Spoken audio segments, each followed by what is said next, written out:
Well, these are totally unscripted answers because I didn't even, I just like briefly read over the questions. I didn't make any notes. So my wife is going to ask the questions and we're just going to go for it because that's typically what I do anyway. So here we go.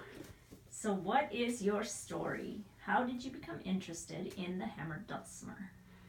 The first person I saw play the hammered dulcimer or heard the hammered dulcimer was Rich Mullins. And of course that was back in the late 80s. So it took me like 10 years to even find one because, you know, you couldn't just walk into your local guitar center and pick one out. So yeah, it took us a long time to find one. We got married in 97, moved down to Arkansas, and we went up to Mountain View, Arkansas, and that's where we found our first hammered dulcimer and spent some wedding money on it. So that's where it all started. Rich Mullins, wedding money, and a little town in Arkansas.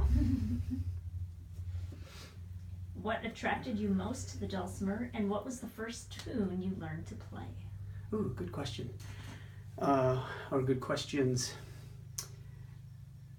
What attracted me most, I think, and I can only call it magic. It didn't sound like a piano. It didn't sound like a guitar. It was just magical. And you just had to play it. You had to learn it. And it felt like, oh great, that's nice. Now we can have a barking dog on here. Yes, it was just magical. The first tune I learned to play was a Rich Mullins song called Sometimes by Step. What other instruments do you play?